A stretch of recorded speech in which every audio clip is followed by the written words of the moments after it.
It may be a political bump, not an earthquake, but could it mark the reshaping of the political map of Britain? The Lib Dems say they are back in the big time after winning Richmond. So has the battle between left and right been replaced by in or out of Europe? The people of Richmond Park yesterday voted to send a message to Theresa May that the British people did not vote for a hard Brexit. Also on News at 10 tonight. Austria on the brink as the nation might be about to swing to the far right. Donald Trump names another of his top team, and the clue may be in his nickname. Mad Dog Matters. Yep, you heard that right. The Secretary of Defence is called Mad Dog. Oh, great. The retirement that has shocked Formula One and ended the sport's most intense rivalry, and I know nothing. John Cleese on the comic genius who was Andrew Sachs. They put the moustache on him and he just changed personality. It was extraordinary.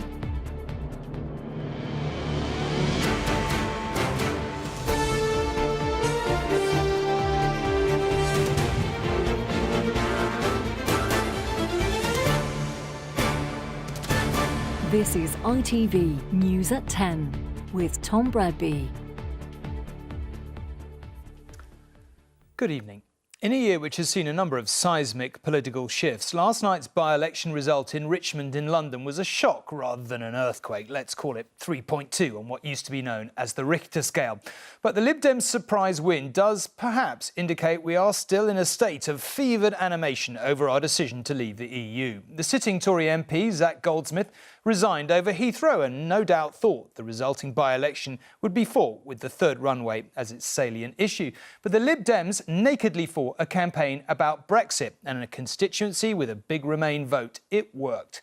Sarah Olney overturned a 23,000 majority, so you can't blame the Lib Dem leader Tim Farron for claiming his party is now back in the big time. But has it really changed the political landscape? And if so, how? Richmond hardly looks like a place with much to protest about. But despite the river and the retail, people here have voted to revolt, as this constituency tries to change the course of Brexit. Good morning for you, Mr. Farron. A good morning for you. All right. It's a good morning. Start of many more. You could forgive the Lib Dems for sounding optimistic today. They may have lost the big Brexit vote, but they've just won their own mini referendum. The people of Richmond Park yesterday voted to send a message to Theresa May that the British people did not vote for a hard Brexit that will damage our economy and future generations and our standing in the world. Sarah Olney will now carry that message to Parliament, one extra MP to add to the party's other 8. Is the Prime Minister really going to listen to you when you've still only got 9 MPs? It's about listening to the electorate. Now, what's happened at the moment is that the Tory party's main opposition has come for its own right flank. What the Liberal Democrats have shown is that out in the country, that we have the ability to form that kind of moderate, progressive opposition. Liberal Democrats, 20,000. Last night, the Lib Dems overturned a 23,000 majority held by this man. Zach Goldsmith quit the Tories to stand as an independent, having always promised a by-election if Heathrow Airport was expanded. It was a promise that I made, and it was a promise that I kept. Tonight, that promise may well be a regret, with the by-election quickly becoming about Brexit. And while he wants to leave, she certainly doesn't. Is it your intention to try and block Brexit in Parliament? Well, I've been very clear in this campaign that if a vote on Article 50 comes before Parliament, then I will vote against invoking it, and I've been sent back to Parliament with a very clear mandate to do just that. As much as the Lib Dems are hoping this is the start of a new pattern, in many ways the Richmond seat is a real anomaly, a wealthy constituency where many people work in the City of London, and 70% voted to remain in the EU. I think you can read nothing into a single by-election. If I've learned anything in my 20-odd years in Parliament, it's that by-elections are all very independent. What you can read into is the fact that in the referendum 17 million people voted to leave the European Union, and that's the instruction they've given their government. But we found plenty of Richmond voters who deliberately sent a different message. It's the Remainers here having a chance to say, actually, we chose to remain, please listen to us. A lot of people like me who are traditional Conservative voters that have swung over to the Liberals just because of this one campaign. So this is the Remainers hitting back? It sure is. Well, no, I'm not sure what good it'll do. I mean, the people have spoken in the referendum. What will another protest vote do? We'll have to see whether the excitement of one by-election ends up being lost in the bigger picture. Paul Brown, News at 10, Richmond. So, though one shouldn't overstate the impact of Sarah Olney's victory, it might just have a few Tory MPs looking over their shoulders, especially some of those backing Brexit.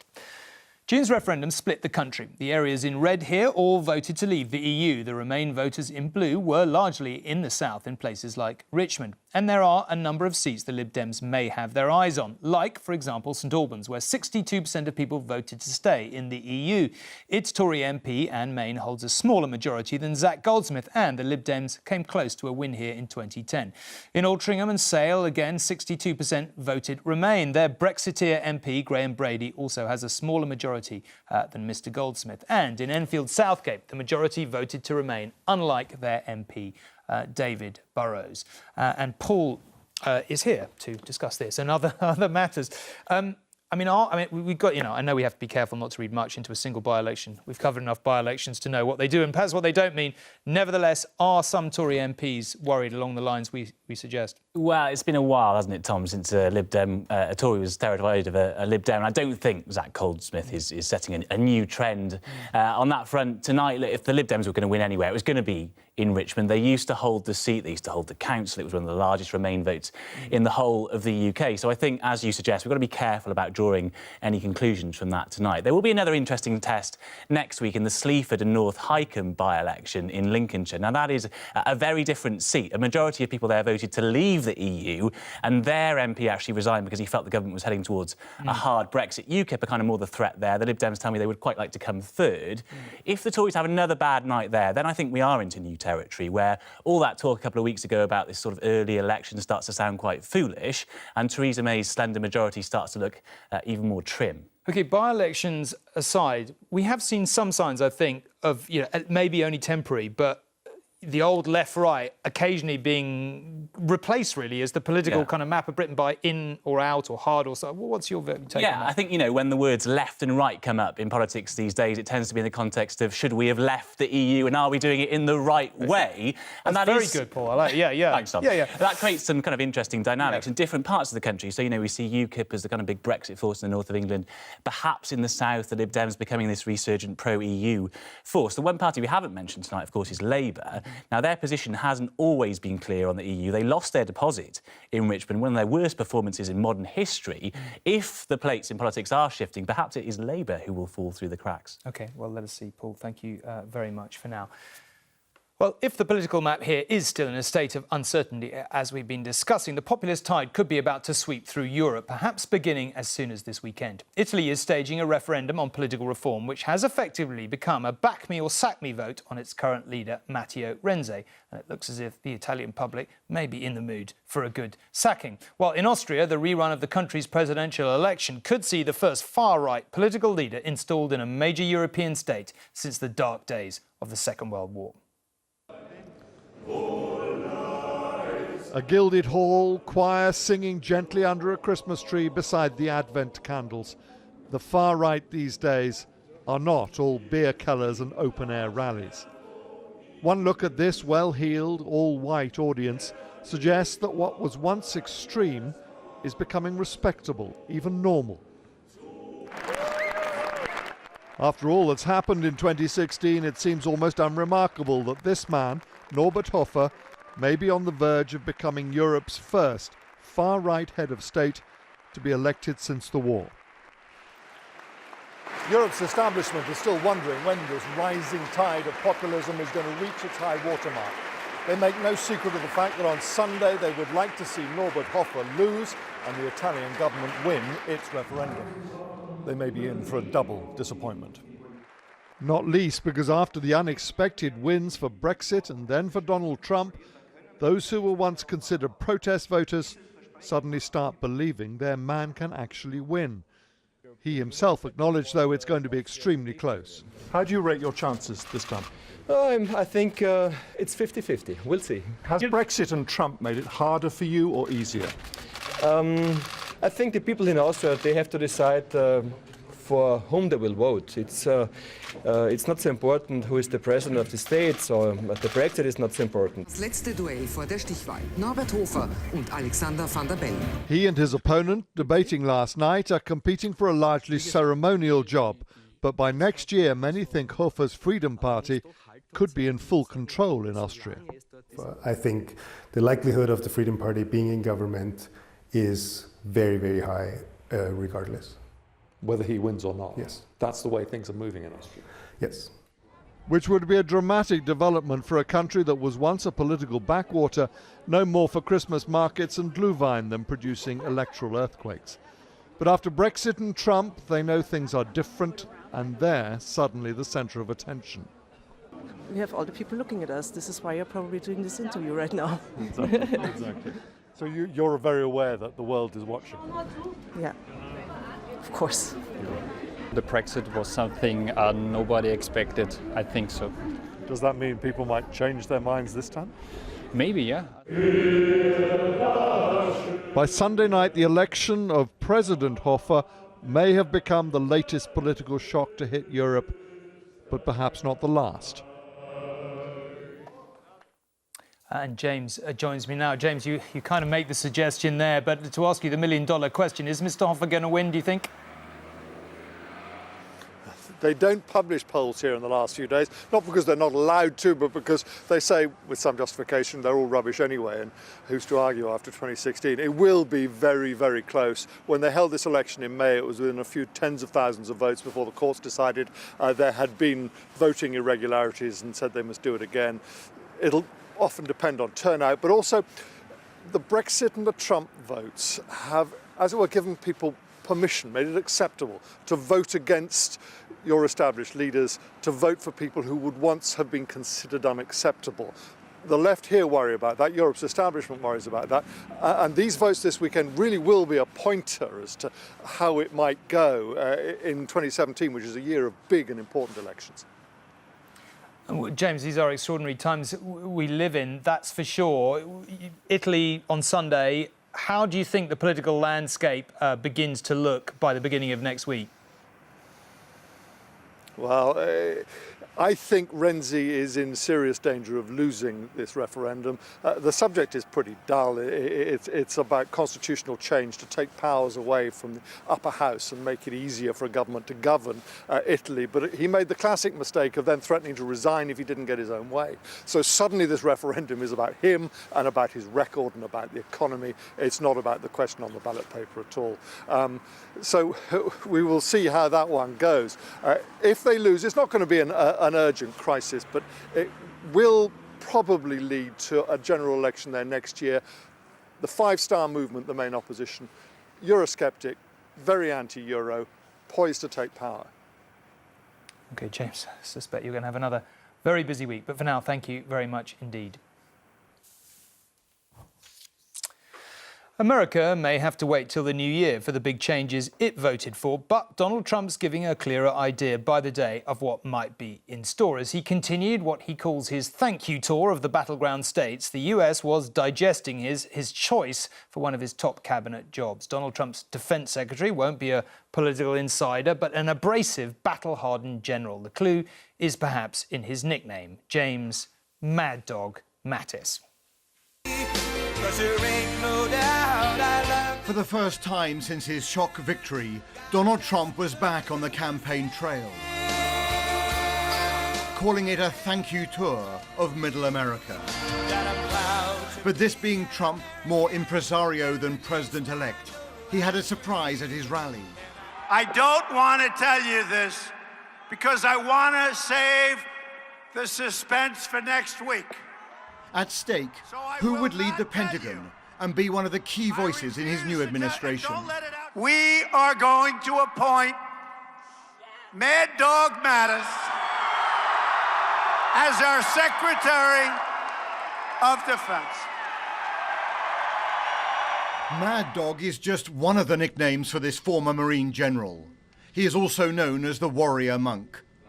He famously led the race by US troops into Baghdad, an impressive, hard-charging military leader, but who has also courted controversy with comments about warfare, including this one about fighting the Taliban. Actually, it's a lot of fun to fight them, you know. It's a hell of a hoot. It's fun to shoot some people, I'll be right up on you. I like brawling. Mattis will now be at the forefront of the fight against ISIS in the coming years, possibly collaborating with Russia in Syria.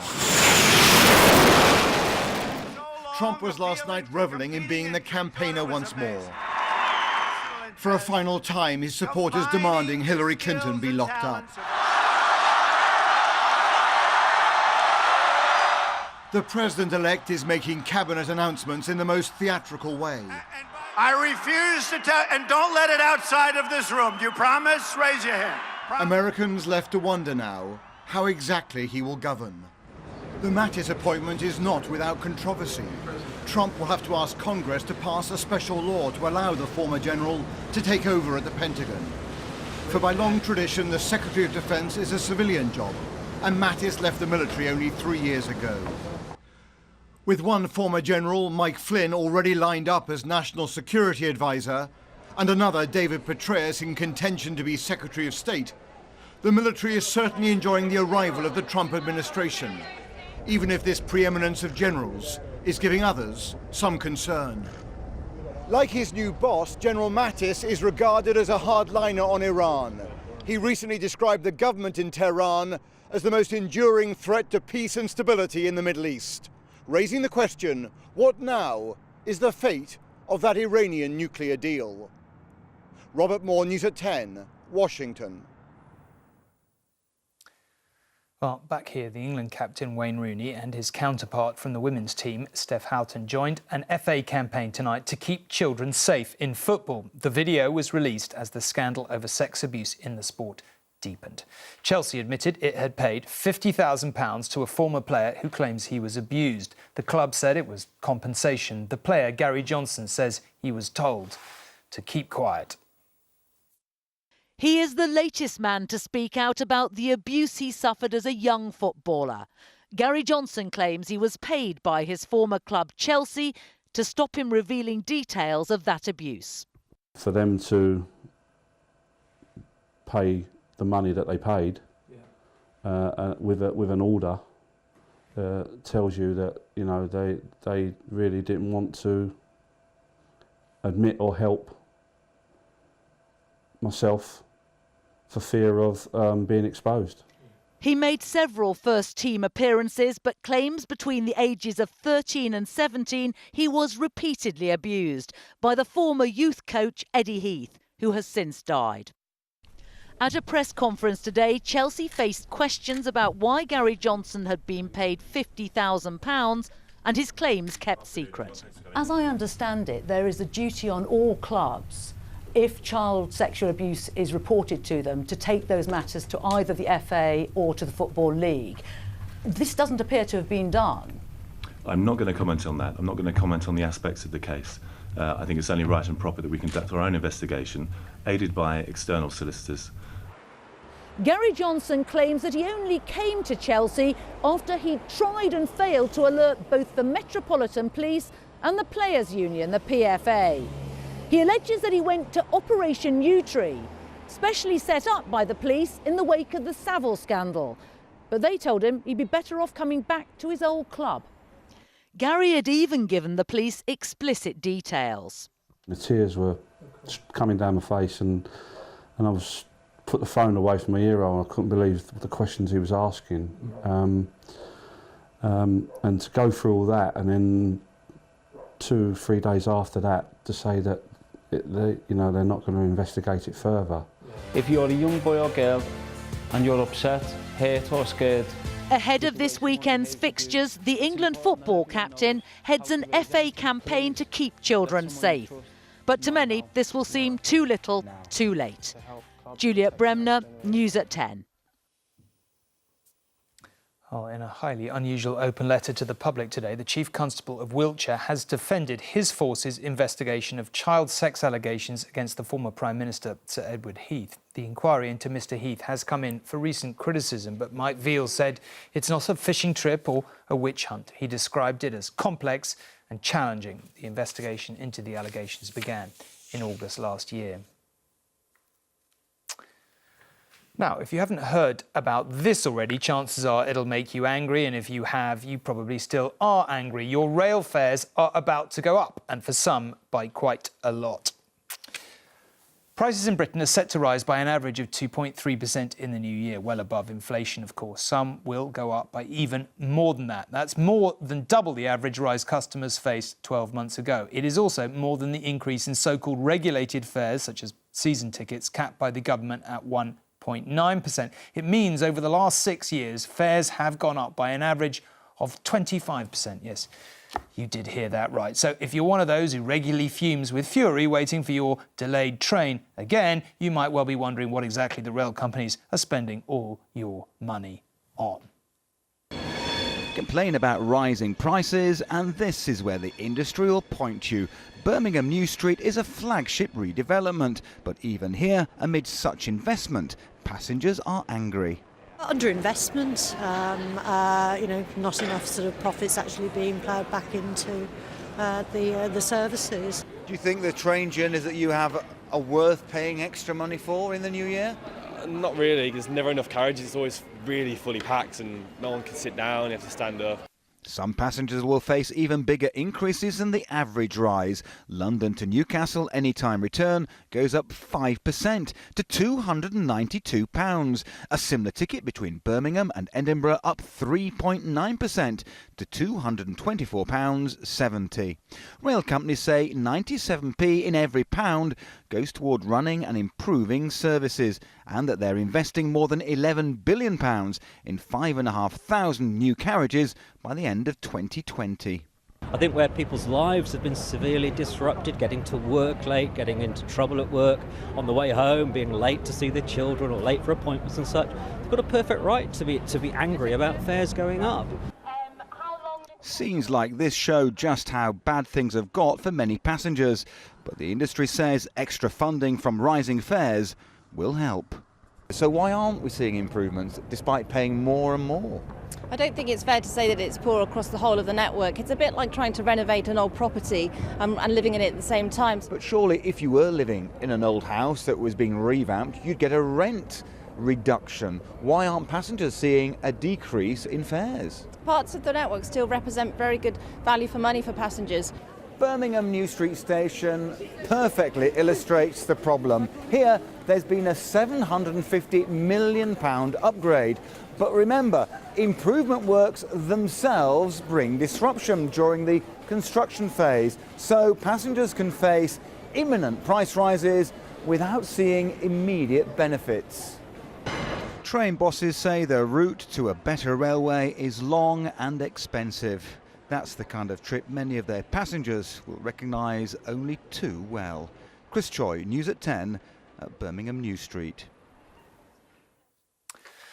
You will no doubt know that Nico Rosberg won the Formula One world title after a season of rivalry with his teammate Lewis Hamilton that was at times plain brutal. But today, in a manoeuvre that took everyone in the sport totally by surprise, he walked away from all of it. The track, the racing, and yes, that rivalry. He's done with a lot. Some call his sudden retirement a classy move. Others are not so sure.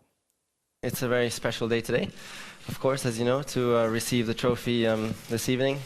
Nico Rosberg was in Vienna today to collect his trophy for becoming the Formula One world champion. As he was doing so, he released this online.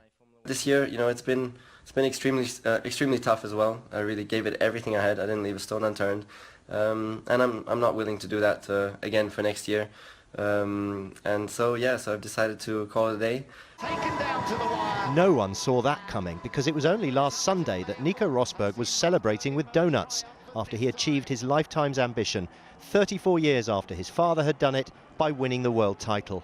It'll be seen as a shame because Rosberg's rivalry with teammate Lewis Hamilton has provided one of the few competitive aspects of the sport recently. They've known each other since they were teenagers. There have been good times and bad times. Ouch! Oh my goodness, this is fantastic! Their animosity has never been on the scale of Ayrton Senna and Alain Prost. But they've had their close encounters. Oh! Nico hit me! Nico's hit me! And worse. Hamilton on the grass! Hamilton, it's Rosberg! They're both off! Both Mercedes are off on the first lap! Apparently they're chalk and cheese. The situation is that Nico is so different to Lewis. Nico is a family man, he's a father, he walks his baby along the prom where I live. We both share the same block in Monaco, so I see a lot of him, and we discuss things, but never, ever did I think that this was what he was going to come out and decide. It just feels right. But perhaps, as Rosberg explained at today's awards, he's quitting to put that family first. My wife Vivian is also very, very excited. She'll have a husband back, and I'll be a dad again then in the next time, which is going to be wonderful. Mercedes say they were surprised by the news. Hamilton said he wasn't, but that Formula One would miss him. But such has been Mercedes' dominance. Whoever succeeds Rosberg is sure to be one of the favourites for next year. Ian Payne, News at 10. Oh, there we have it. Always good to take people by surprise. And finally, his ordeal at the hands of his tormentor was unrelenting. Week in, week out, he was physically bullied and verbally abused. The worse it got, the more people laughed. Yet Manuel, the Spanish waiter from Fawlty Towers, was also one of those rare TV characters the nation completely takes to its heart. And that was largely down to the quiet, unassuming genius of the actor who embodied him, Andrew Sachs, who has died after a long battle with dementia at the age of 86. John Cleese, who played the man who made Manuel's life hell, said he had created one of the great comic characters. I specifically asked for a sea view in my written confirmation, so please make sure I have it. Okay. He didn't have many lines, but they were memorable. As Manuel, the hapless waiter, endlessly at odds with his boss Basil Fawlty, Andrew Sachs delivered some of British comedy's favourite catchlines. I know nothing. What? I know nothing. His contribution to comedy gold, fondly remembered by his co-star today, talking from Dallas. Well, he was always thoughtful, Andy. He was a quiet person, but good fun, with a slightly wicked but very quiet sense of humour, but definitely not this sort of little mad, extroverted little Spaniard. And they put the moustache on him, and he just changed personality. It was extraordinary. Sachs was born in Berlin in 1930. His Jewish family fled to Britain to escape persecution. His stage career included parts in some of the best-known farces, here alongside Barbara Windsor. But in 1975, he landed the TV role that would define his career. Really, Andre, he's wonderful. This parity. His son says he didn't expect to be kept on for the second series of Fawlty Towers. A typical actor, totally insecure, didn't think it was going to be necessary to put a waiter in the second series, you know. John Cleese had other ideas. This was one playing off the other. You can't have Laurel without Hardy. After Fawlty Towers, there was an appearance in Coronation Street. Well, Norris, I'm sorry me turning up like this is upsetting you so much. He was also unwittingly caught up in real-life broadcast drama. Comedian Russell Brand forced to resign from the BBC after leaving lewd messages on Sachs' answer phone relating to his granddaughter. Andrew Sachs was diagnosed with dementia in 2012. Tragically, because of his condition, by the end he no longer recognised episodes of Fawlty Towers shown to him at his care home. They're always trying to stimulate you mentally, physically, any which way they can. And they felt that if they put that on, he would actually kind of get some kind of memory back. And sadly, it didn't work. The family take consolation in the sure knowledge that future generations will still be laughing at these iconic scenes. You! I quit! Get out! I on strike! I'm warning you! I stay here, it's nice! Tributes to Andrew Sachs, who has died, aged 86. And that is it for now. But before we go, some sad news for lovers of one of London's best-known landmarks, and of course, News at 10 too. Unless it finds a new owner, the Bell Foundry, which made Big Ben, could shut down after nearly 450 years of unbroken business. The Whitechapel Bell Foundry in East London was started in the reign of Elizabeth I. I'll be back on Monday night, bongs and all. Who knows who Donald Trump will have appointed by then. In the meantime, thanks for watching. Have a really brilliant, peaceful weekend.